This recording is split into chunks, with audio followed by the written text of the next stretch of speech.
If you've ever been in a relationship with a narcissist, then you know how it feels to feel jealous. You know how it feels to have that person throw stuff in your face and make you feel nervous, threatened, upset, whatever. This is especially true in romantic relationships. And in some cases, of course, the narcissist behaves in a jealous way. If you've experienced the narcissist being jealous in your relationship or the narcissist accusing you of cheating or wanting to cheat, this video is for you.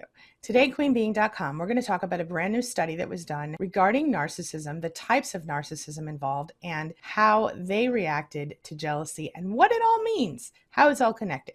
So let's get started. Closed captioning provided by Athena Moberg and CPTSDFoundation.org. My name is Angie Atkinson, and on this channel, I offer free daily video coaching to help you discover, understand, and overcome narcissistic abuse in toxic relationships. I like to call it toxic relationship rehab. So if that sounds good to you, hit that subscribe button and let's get going. Okay, so this study was published in the Journal of Social and Personal Relationships, and its authors were Gregory Tortiello and William Hart. Now, you may remember those names, Tortiello and Hart, because I've talked about them before in some other research studies they've done. So these two guys developed a study that would basically sort of help them simulate different issues that happen in toxic relationships, specifically infidelity scenarios. And then they looked at the study participants to see how they responded in different types of scenarios. So they were focusing on three primary types of jealousy, which include cognitive jealousy, which is really all about imagined or real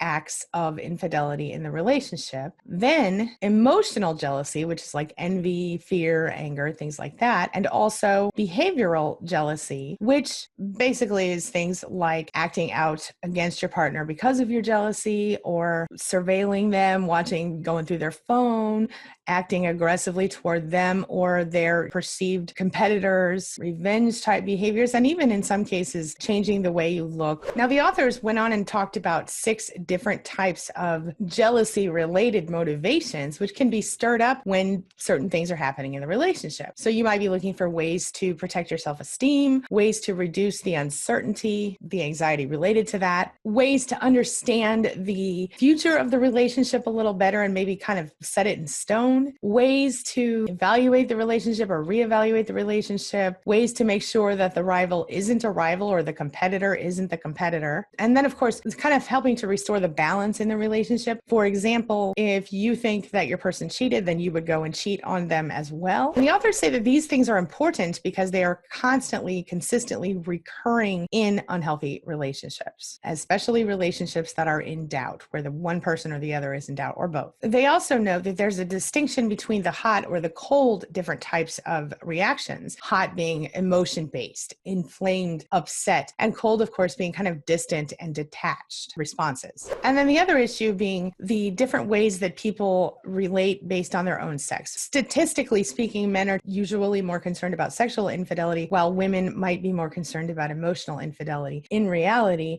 I think we're all concerned about both of those things, if we're being honest. So just like in previous studies, the authors went ahead and tested all of their participants who were undergrad students, 269 of them. They had them take the NPI, the Narcissistic Personality Inventory. Now, they told everybody they were in 2 different studies, so nobody was able to really discuss anything with the other people. And then they presented them with little stories about infidelity. Now, each of them was presented 4 different stories, and each story either depicted emotional or physical sexual infidelity. Then the participants were asked to imagine themselves in that situation each time. Now, this particular method has been used before and has been proven to be reliable. So the authors asked each person who was in the study how they would respond in that situation and why. They focused on 4 different ideas as to, motivations, as to what might guide them in each situation. Those different motivations included the desire to restore power in the relationship, control in the relationship. Another one was weakened feelings of security, feeling like they didn't feel secure in the relationship. They wanted ways to improve that. Another motivation was the effort to bolster their own self-esteem. and then where they stood with their partner. Then they talked about the 3 different types of jealous reactions, of course, as we talked about before, the cognitive type, the emotional type, and the behavioral type. So one thing they discovered was that the cognitive type of jealousy and the emotional type of jealousy, which they're calling affective, were very strongly correlated. So using the term cognitive affective jealousy, they came up with this conclusion.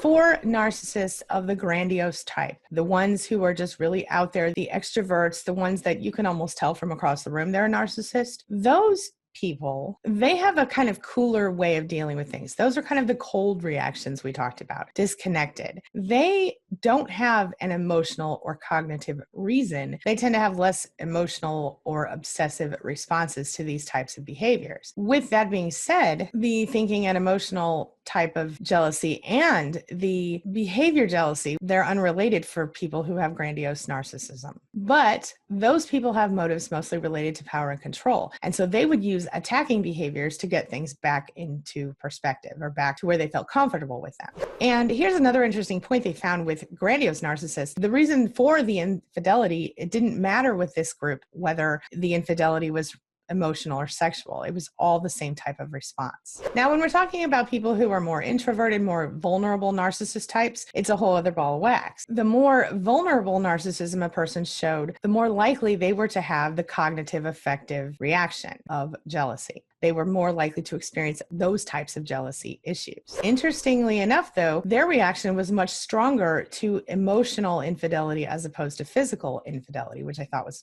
strange and surprising. And then on the other hand, those who were the vulnerable narcissists did not have an increased reaction to sexual infidelity of the emotional or cognitive type. But if they were a vulnerable narcissist, both the power and control motives and self-esteem enhancement motives were in play.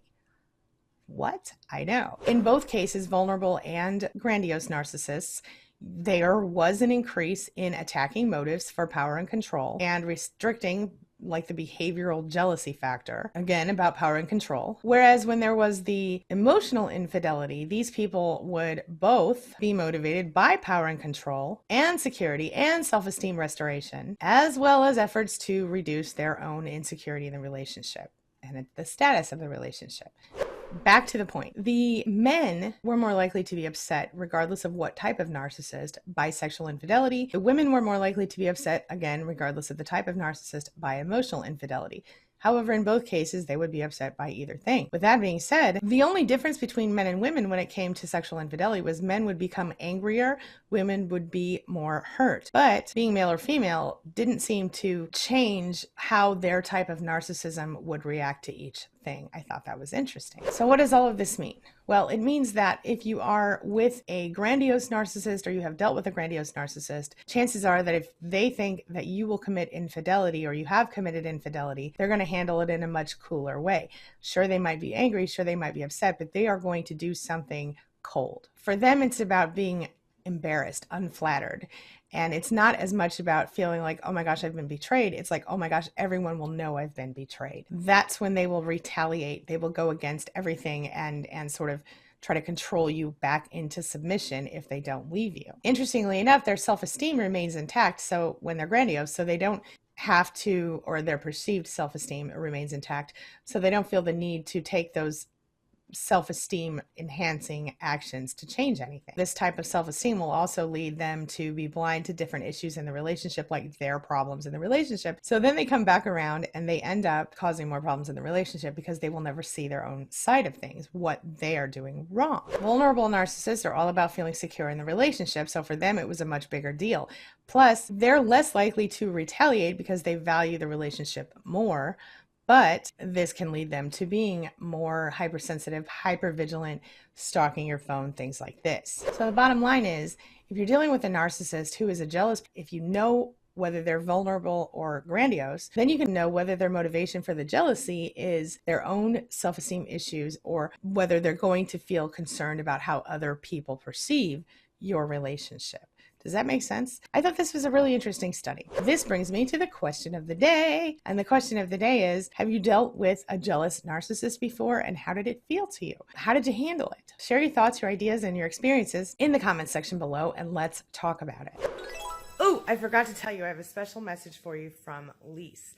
So take a look. Hi, I'm Lise Colucci, and I'm one of the life coaches over at Queen Being. I've created a video series over at Life Makeover TV where I speak to survivors about issues and topics around narcissistic abuse, and I try to answer some questions as well as listen to their insights that they have about their own experiences. This is a really important series, I believe, because it gives a voice to survivors, as you will hear. It's an anonymous call-in where the survivor speaks to me with their own voice, and I'm on video answering them as best I can and giving them some support and guidance, as well as listening to the insights that they have, because you all have so many insights of your own and such great wisdom within you. It can really help to hear just a multitude of voices all going through the same thing. So far, it's been really great. The people that I've spoken to have been the most amazing, insightful, and wonderful human beings, and their wisdom about their own experience really shows in these videos. What made me want to do this project was in speaking with people through coaching and also in SPAN, I hear so many of the same stories repeated,